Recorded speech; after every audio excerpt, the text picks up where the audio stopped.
Welcome to the Savvy Dentist podcast with Dr. Jesse Green, the show where great dentistry meets great business.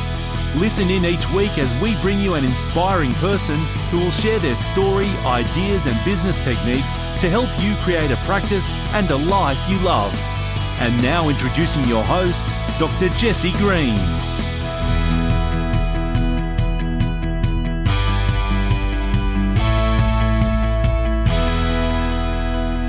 Welcome back to the Savvy Dentist podcast, the show where great dentistry does indeed meet great business. Today, I'm super excited because I'm having a conversation with Dr. Murray Orr, and we're going to be talking all about how to include and incorporate a digital workflow in your practice. So if you've never really thought about this is going to be an episode just for you. And if you're already doing this is going to help you take it to the next level.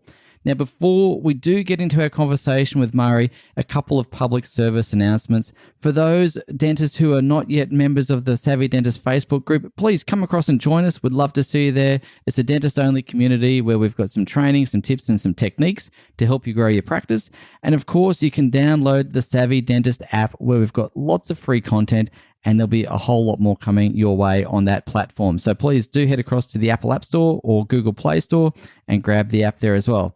But now let's get into our conversation with Dr. Murray Orr. Murray, how are you, mate? I'm good, mate. Thanks for asking. I've been looking forward to chatting to you for a while now. It was almost 2 years ago. It was Deepak Melbourne. So we made it happen eventually. So we're coming up to Deepak number 2. And it's been about 2 years and I feel a bit slack about that. So I'm glad we had to get it done before we met in person again, so it wasn't awkward. It really would have been really awkward, wouldn't it? Mate, you're coming to us in a car. Thankfully, you're not driving. Yes, I've had a fun day of driving to and from Brisbane, and we got the perfect traffic. So I'm sorry if the audio is a little bit lackluster, but getting back to the practice. I'm non-clinical today, so I get to do fun other things with my time. I know. We had a bit of a chat about that offline, so we'll come back to that. Now, mate, you are very well regarded in dental circles for your expertise when it comes to incorporating digital workflow. We've had quite a few conversations over a period of time where you've shared some really useful information and techniques and tips.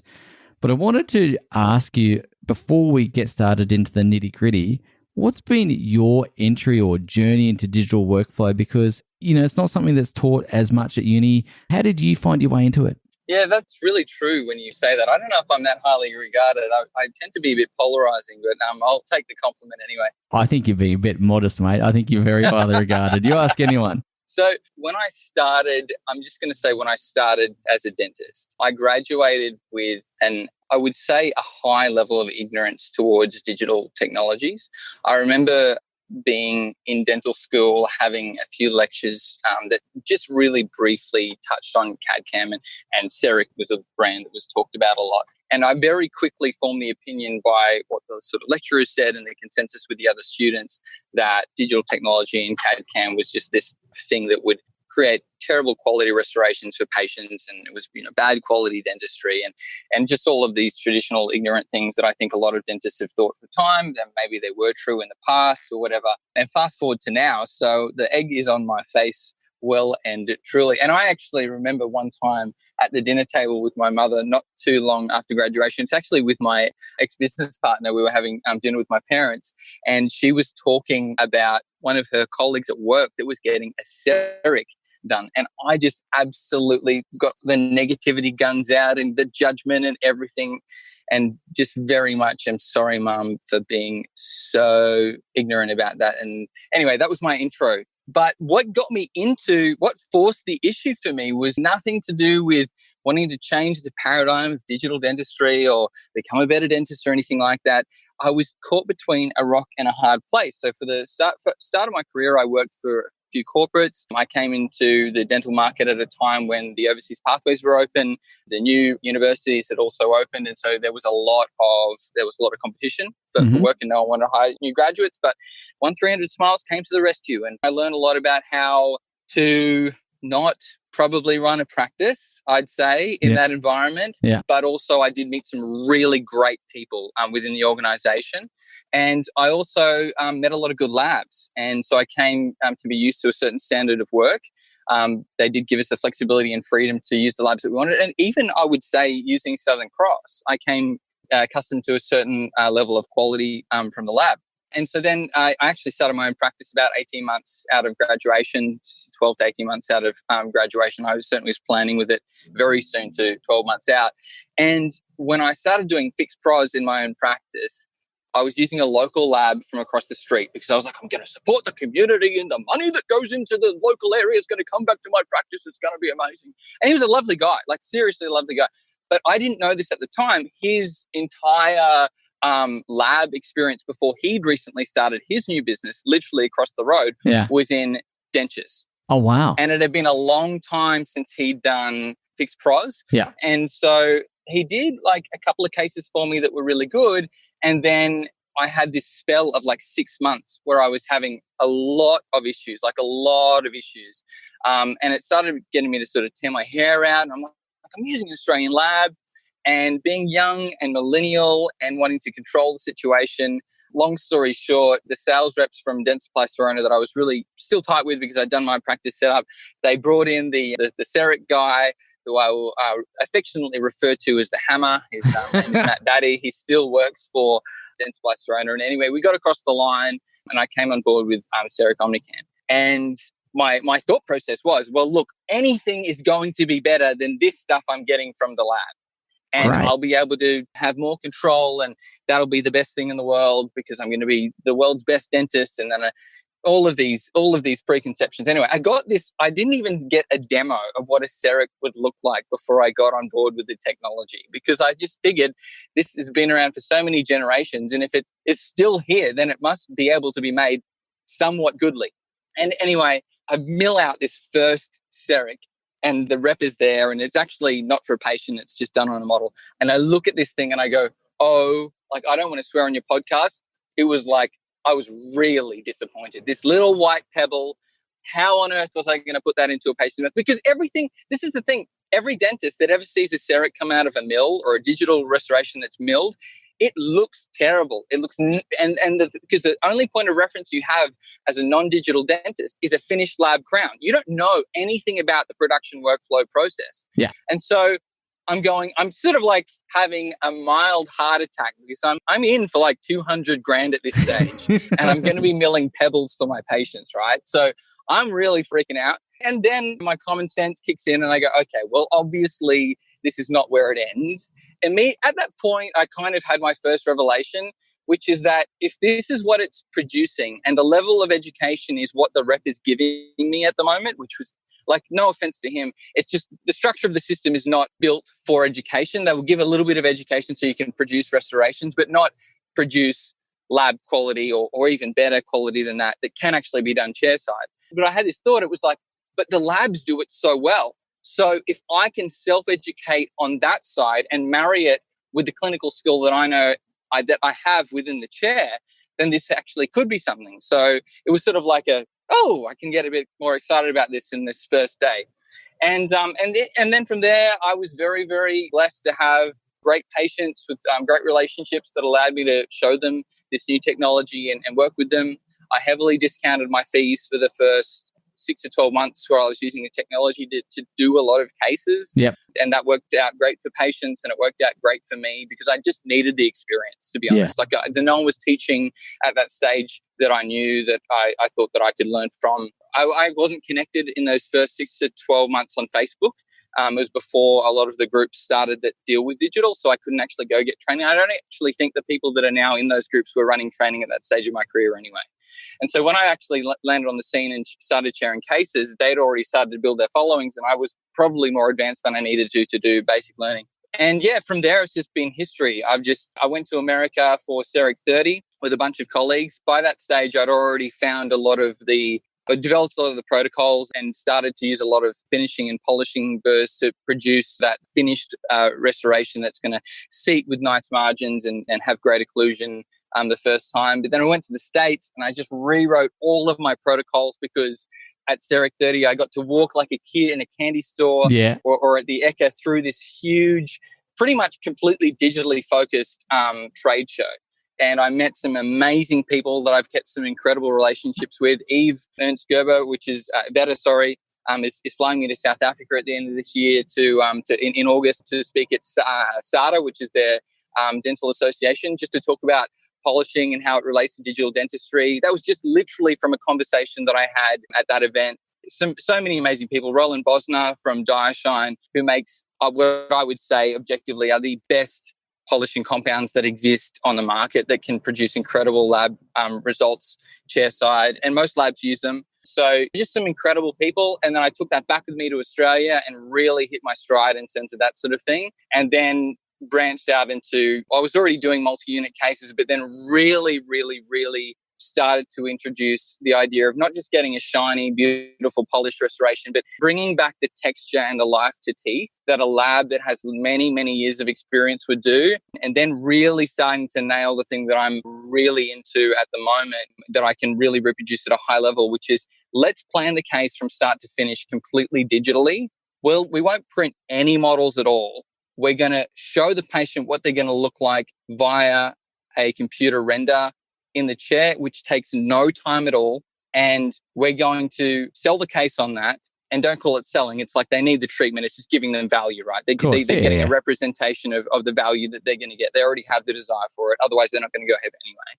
And I talk my patients out of cases. Like I'm that kind of guy, right? So that's high level of integrity when I say that. But then let's deliver that exact level of precision and the shape and the form, but increase the aesthetic value because we can actually produce real texture, not a CGI image for the patient chairside. And when you look at the before, after, and the planning photos, and I've got cases I can show this with, it is really incredible to see because in the past, with labs, they would give you two wax ups. They give you an actual wax up, and then they would give you a layered ceramic version of that, which they were copying by hand. Maybe they'd take photos, maybe they wouldn't, but it was never as accurate as what we can now produce digitally.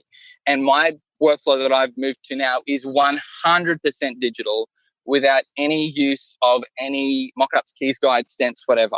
And it's super productive. It's super consistent. Yes, it does take a high level of skill to get there. And I'm teaching 2 associates now my path, which will probably take them, a third of the time that it took me to get there.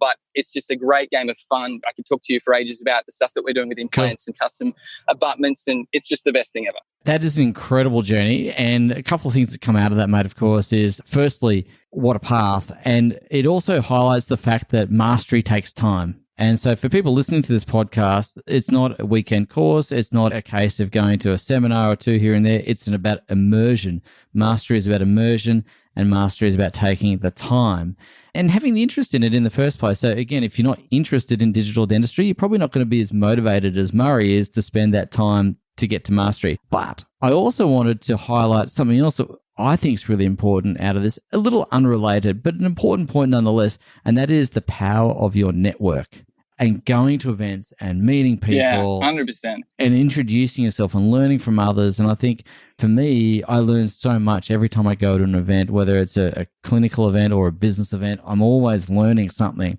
and it's incredible. I would add to that and say the amount of times that I've been to a course, and the course is great, but the relationships that I've built there, they have just come back way more in terms of the ROI on my spend of going to the course than anything else that I learnt at the course immediately. It's freaky. Like, it is actually freaky.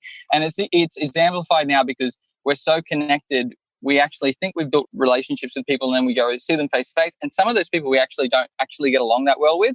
And then others we meet at the events and we get along better with. And it's just pretty incredible. I remember you had Lincoln on your podcast a few months ago, actually sometime last year. Yeah. And he said that he would recommend that young dentists spend more time and go deeper into their education sooner, because there's just so much potential for us to unlock that, and there's just so much immersion in higher level cases now than there was before. And it's like, you buy that? I just completely agree, because this is the years of like really good clinical practice. So how long do you think that an individual has in clinical practice? Like 30, 40 years? Like, what's the average sort of career time? Oh, look, I think it's about 40, 60. Yeah. Let's say you're graduating in 23, 24, 25, maybe up to 65. So 40 years. Sure. So if you took the safe option and worked for, say, 5 years, built up a little bit of an nest egg, spent the next 5 to 6 years building a practice, and then got to that stage where you thought, I'm going to actually now start to define myself in a direction of clinical dentistry. You've literally gone through anywhere from a quarter to a third of your career before you've even started to get to that stage where you can actually get the mastery, which actually then leads to all of the profitability on the back end anyway. Yeah. So it's just really good advice to, one, make use of the network, but two, to actually get in there and do those sort of that training and events and that sort of thing. I think that's really absolutely powerful. And ladies and gents, if you want to refer back to that podcast with Dr. Lincoln Harris that Murray's mentioned, it's episode 65 on the Savvy Dentist podcast. So feel free to go and check that out.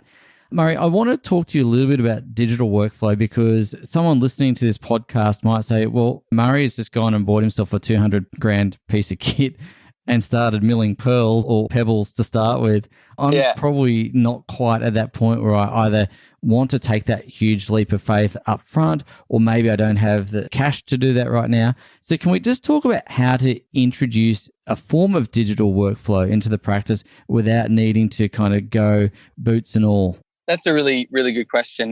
I think it really comes back to your personality, and self-awareness is critical, or at least the alignment of your personality. Like, are you a finisher? Are you the sort of person that likes to play with things? Are you the sort of person that likes to get immersed in something and then always follows it through? I'd say that the sort of personality type that I am is that I have a very high rate of completion. So that sort of person, you can probably go a bit deeper, a bit earlier, and it will be okay, because there's just so much delta in it if you really do follow it through. But if you do like to play with things and you're interested in, in your past, it might buy a set of golf clubs and then never play with them again. Or gym if memberships. You're not sure and you think it might be good, there are some really, really good entrants into the market. So iTero, for example, have an incredibly priced scanner that can allow you to take very, very high quality scans. It's not as small as, for example, and I would say ergonomic as the OmniCam is, which I still use, and I don't have a Prime scan at the moment. Or CEREC Prime is the new one.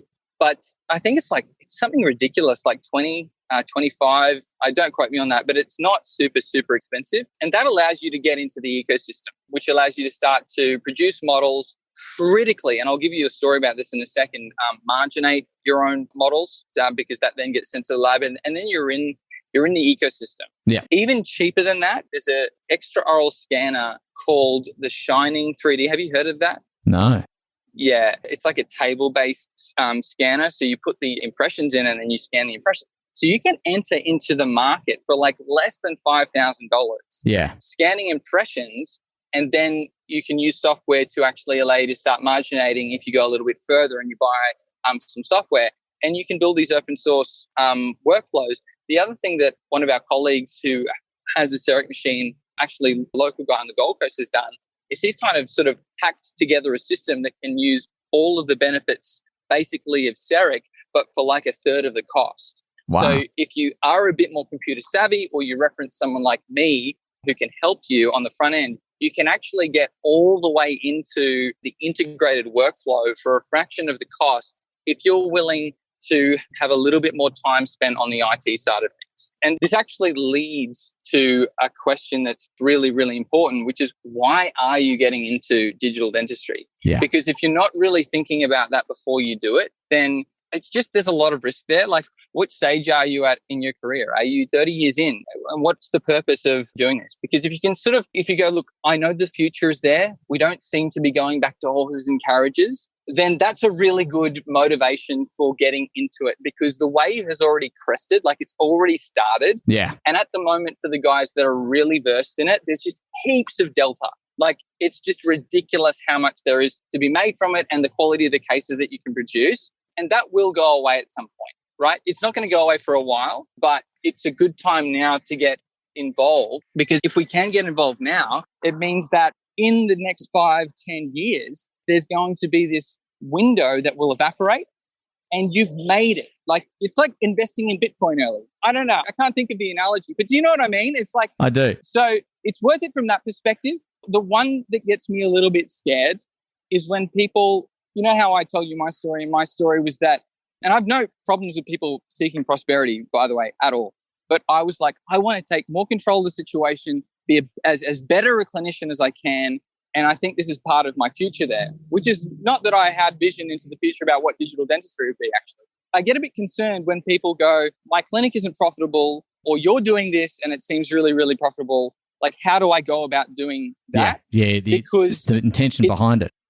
Yeah, it's kind of drawing the cart before the horse. Like, it's not necessarily helpful because you're getting really focused on the net result, and there's a lot that has to happen before you'll actually probably get there. And if you really want to do that, you actually have to spend more, because it's only probably the Prime Scan, which is the newest one out from Dentsply Sirona, that has really tipped the cusp of making it just so in the realm of super easy that's possible. And I actually haven't used it that much to even know, but digital can't replace the need for good dentistry. Yeah, it's just the reality.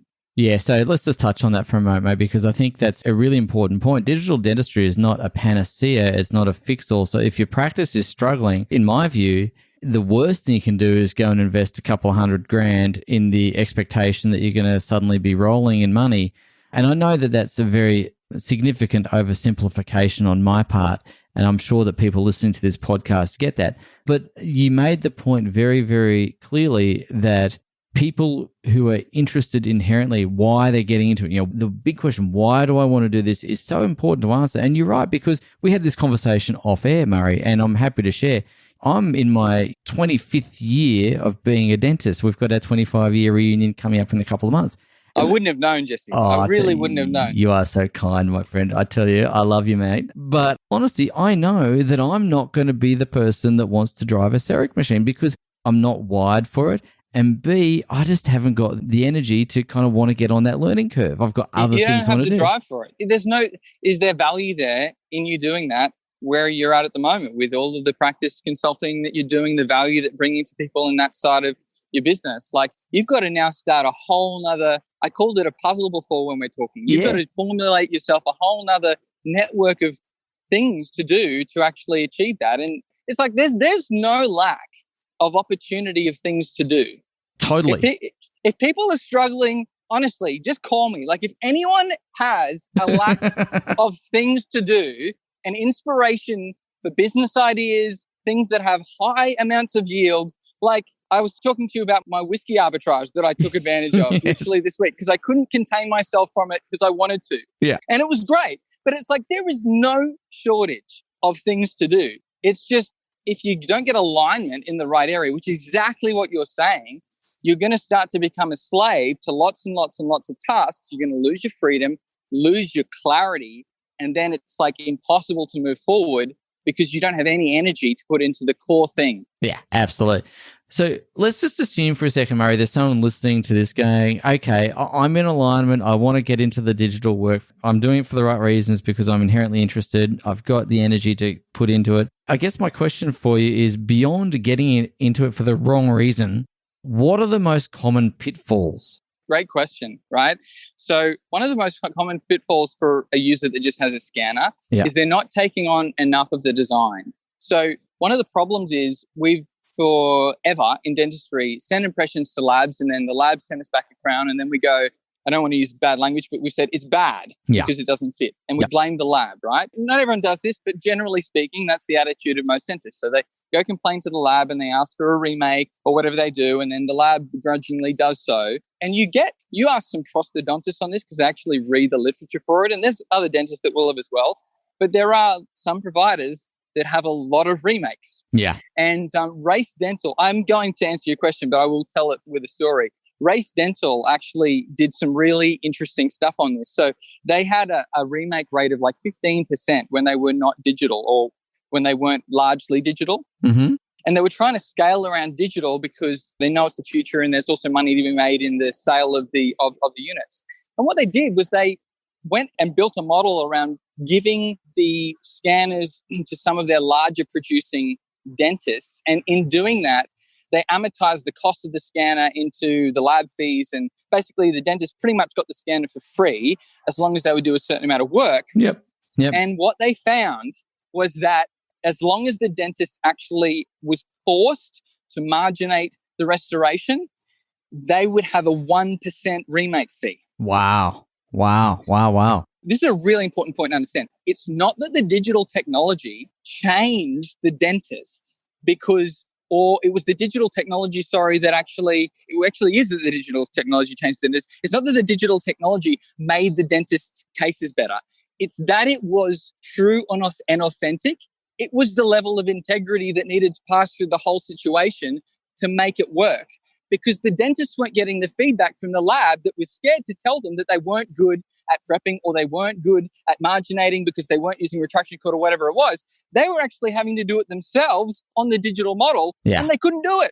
So they would rescan or do whatever they needed to do to fix the case in that capacity, and then the remakes went right down. Yeah. So what we need to do is at least get to that stage. So there's no use in just having a scanner and just sending the scans up to the lab. You'll actually probably end up throwing it in the bin. Yeah. But it's good to at least get to the stage where you're marginating. It's even better to get to the stage where you're doing design. It's great to have a relationship with a lab that is a constructive relationship with someone who you trust, who's after getting results instead of getting overly concerned with returns. And then you can really start to grow and learn. And then the next stage after that, if you are fortunate enough to work in a practice that already has in-house manufacturing, is to really go through the protocols of developing how to make a beautiful crown from a mill. And that's something that takes a little bit, probably more than I can actually articulate in this conversation. But there are workflows that you can use to, within 3 to 5 minutes, produce a beautifully polished or stain and glazed chairside restoration. And the amount that you can produce when you're doing that in the current market of Australia is really astounding, because if you're providing a dental crown to a patient in EMAX in less than 2 hours, it's just silly. Like the math on it is just really, really silly when it starts to come together. The problem is that a lot of people, they don't do the foundational stuff first. And so they'll book in appointments and they'll run late and they have problems. And maybe they also use different sorts of technology and they're not up to speed with where it's at the moment. And they don't have design principles in place. And because of that, they really run over. Like they run over a long time for their appointments and they get burnt, or they're not so happy with the technology. So all of that stuff comes into it. I'd also just finish by saying that the principle for an integrated dentist that's actually producing the manufactured restorations, it's really, really, really important to learn something from every single case, especially in terms of digital design. Because one of the problems that we see a lot as dentists is that we see that we've got an open margin when we put in a crown. And just a classic thing that we do at that stage is we go, it's something to do with the margin. There's going to be a point somewhere on the margin that's high. But 99% of the time, and I literally use that as a real statistic, there's actually an interference at the contact points of the adjacent teeth. And that's actually holding the crown up. And now if you're an experienced dentist that's been working for years, you sort of most of the time you figure that out. But when you're using digital, if you don't learn that, you're just literally going to hit your head again and again and again. And it doesn't need to be finished after it's done in the mill. You can actually do that consistently for every single case if you get your digital design right when it's just in the computer stage. Okay, so just let me recap a couple of things here, Murray, because ladies and gents, we are hearing some absolute pearls of wisdom here from Murray. And Murray, just to recap some of that stuff, mate, really comes back to knowing your foundations. Get really good at the basics, right? It's about understanding the basics and get really good at that. Have good workflows, invest in the education, and know how to use your gear. The second thing is, if you're looking at doing this properly, look at every case and take at least one lesson from every single case that you do. And thirdly, of course, it's about really mapping your workflow, which you've articulated again very, very well. You've got to have a process. You've got to know what it is you're doing. And from a design perspective, know what it is you're making before you set out. You know, have a clear picture in your mind of what the final restoration should look like. Is that fair? Yeah, 100%. And sometimes, see, the reality is that without someone to show you how to do this, or some sort of relationship with someone that's structured, I mean more than like probably a day course or something, almost like a mentorship sort of arrangement, it becomes very difficult to learn all of the trade secrets or all of the steps. And you can get it from some of the larger courses, like 2 or 3 days. So you just need to do a lot of cases then, and don't be afraid to temporize. See, one of the things that I find, especially if you're looking the long term, if you're looking at a 30-year career, if you have to temporize for the first 2 years of doing CEREC, chairside, who cares? So that you can produce incredible restorations for the next 28 years. Don't worry about it. Yeah. So what it means is you may spend 2.5, even 3 hours doing that case and end up temporizing that restoration. Give me the best temper in the world, right? Then you can go redesign it, remill it, make it ready for the patient, integrating everything that you learned from that case, all of the things that you might have been able to do differently, right? You'll take that temporary off, clean up the tooth, and you'll put the new one on, and it's just going to fit like a glove. Like it might not, and you might need to call me. But what I'm saying is you've just got so much opportunity with it to produce even better results, even when it might not have gone perfect the first time. So that would be like the final thing I'd say. Don't be afraid to temporize and give yourself the capacity within that to create something beautiful. So, some people aren't going to want to hear that, Jesse, because they've still connected to this idea that because it's digital, it's the gateway to profitability. And yes, it is, but no, it's not in the time frame that a lot of people think. And again, it comes back to the conversation, which I can't remember if we had on air or off air now, but I think it was on air and off air. But it's really about, again, coming back to mastery. Mastery takes time, and mastery precedes profitability. 100%. You've got to get that right, and then the profitability come, not the other way around. Yeah, I would completely agree. And it's actually really encouraging. Like at my courses, the sort of people that I've had come by and learn at Foundations, I do another one that's related to, like, it's called Mastery, but it's just the more advanced sort of concepts around, veneers and implants and that sort of thing. That seems to be a really, really, really common thread. Like these people, like they realize this and they're happy to book in more time. And I've actually got one guy, he's from the Sunshine Coast. I love this guy so much. I haven't asked his permission to identify him, but he's a legend. And literally, he's so busy and he has so much on that he takes impressions and he scans them with an intraoral scanner and produces them at night time so that he can get them out. Then he has a full-on protocol that he's built within his workflow that makes him way more than he would make using a lab because of the savings that he gets from the technology. So once you sort of get into the system, there's no rules. Like there is rules in terms of you should do good work. But outside of that, it's like if you find something that really, really works for you, then go ahead and do it and have fun. It makes perfect sense. And again, it comes back to a conversation that you and I are having off air that I don't want to kind of completely rehash, but I do want to reference, and that is that success is personal. And so once you've mastered how to use the technology, building a workflow that works for you, your nature, and your practice is totally cool. Oh, totally. And it might be not Murray's way, it might be someone else's way, and it might be Bob's way or Pete's way or whatever it is, but you mash it up to form your own, right? That's it. And comparing yourself to others is just not constructive. Going, this person's doing these sort of cases, I've fallen prone to that. I think every millennial has been like, I didn't make Facebook. I'm a failure. Like, especially if you've got a half bit of ambition. But the reality is that not necessarily a lifestyle that you would actually really enjoy, having to do all of that take. Like everyone gets obsessed with the place that someone else is at without taking stock of what it took to get there. Yeah. And so it comes back to what we were talking a little bit about before, which is if you can find the headspace, and it's just having the space to actually define what your goals are, it's really going to make it a lot easier, and not getting swept up in let's get digital because it's just going to be amazing and we're going to make lots of money. But what I would like to touch on a little bit, if it's okay, go for it, is that side of it. It actually can be really profitable for an integrated practice. And there's a little bit of a stigma within business owners that's like, oh, no, this is actually for people that want to think that they're successful business owners. And they're actually very clever people, right? Yeah. But there's a little bit of a stigma because I know some very successful practice owners, right? Yep. And some of them have digital and a lot of them don't. But there is a stigma there that is like, this is literally not for us. This is silly, it's slow, and I've had practice owners with 8-figure practices, right, that have come full circle on this and are on my side. Yeah. So one of the things that I'd like to say is that at scale, in a practice that's efficiently using this, it's literally just game over.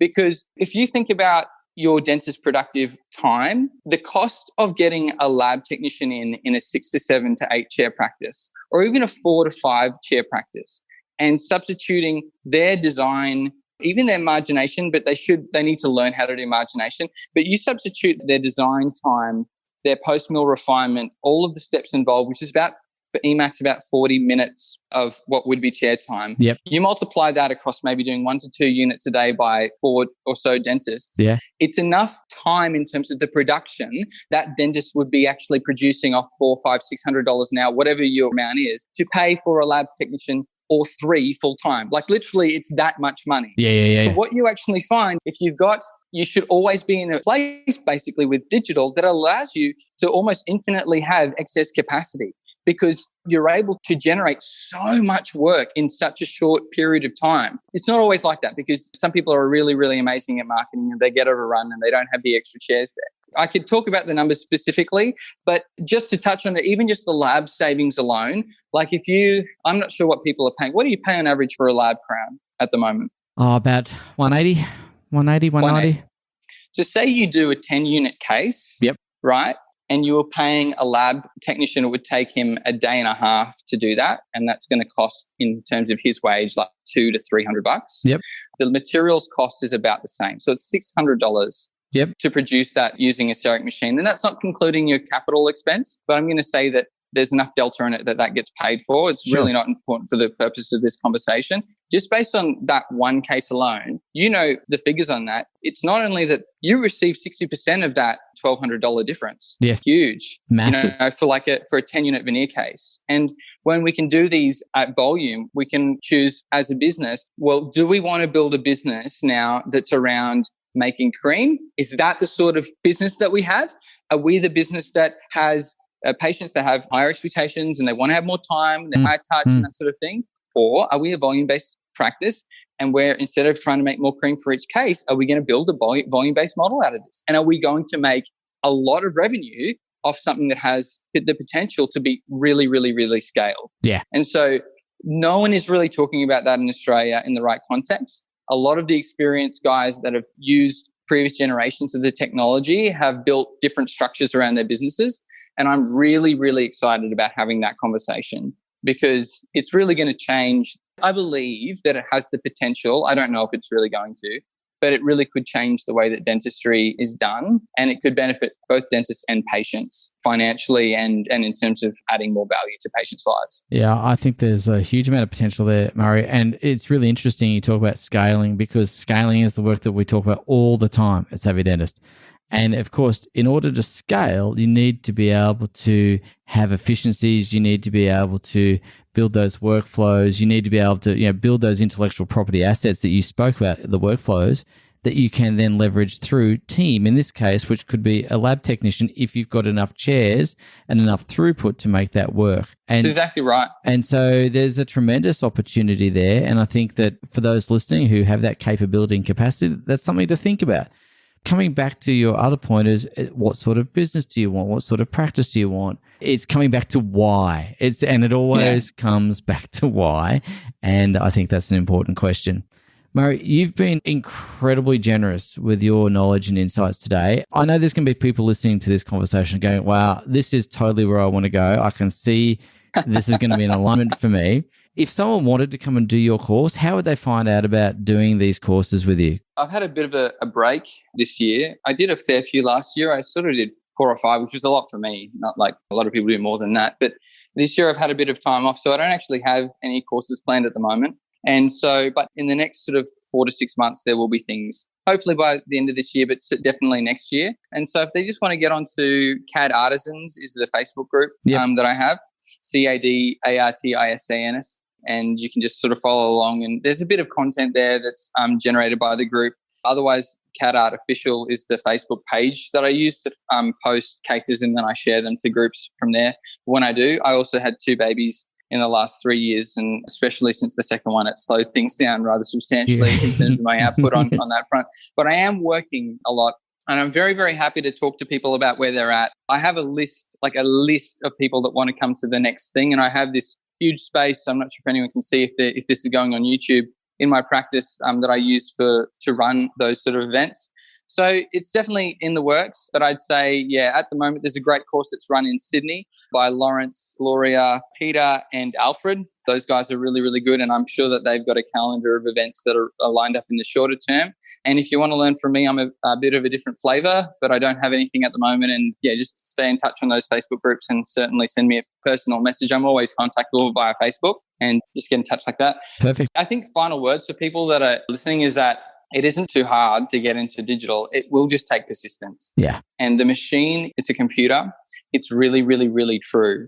By that, I mean, it's honest. It doesn't stuff up your case. It's like having a camera and taking a photo of every single case. It's literally that level of accountability. So you'll actually become quite vulnerable quite quickly. And one of the common responses of a digital dentist is to realize that they weren't actually as good as they thought when they started their digital career, because the lab had been fixing a lot of mistakes for them or not telling them about the mistakes and trying to compensate for them, which may have actually been the reason for all the remakes. Yeah. But that's a very normal thing, and it's a good thing, and it's going to lead to better dentistry. And so that level of completion of the feedback loop is one of the most initially challenging things, but also it's got the best value for a dentist that goes digital. So embrace it. Yeah, nothing humbles a dentist more than seeing their own work fail and seeing where the glitches might be. So Murray, as I said, you've been incredibly generous with your time, your expertise and your knowledge today. And I really just want to say thank you, mate, from all of us here at Savvy Dentist. I know it's been 2 years in the making, this episode, but like a good wine, mate, it's gotten better over time. So, or like a good whiskey, I should be saying, shouldn't I? Which will be shared at Depok, and everyone else can come along as well. Well, I'm going to come and catch up with you at Depok, mate. I think we'll have a good laugh and a good time. It'll be great. Yeah, looking forward to it. I like Glenfiddich and Balvenie. Glenfiddich. I always love to add that into an interview when I meet with someone online. I have to tell you, I think I'm the only dentist on the planet that's not a whiskey drinker. I think we can change that. All right. We can definitely change that. I'll try your whiskey if you try some gin. Oh, that's fine. There's so many good Australian gins. Do you like ink gin? Yeah, I love ink gin. Ink gin. Oh, man. That's great. We'll have a good time. Good time in Melbourne. Melbourne, here we come. Depok 2019. Working very hard. Yes. Networking. That's right. That's right.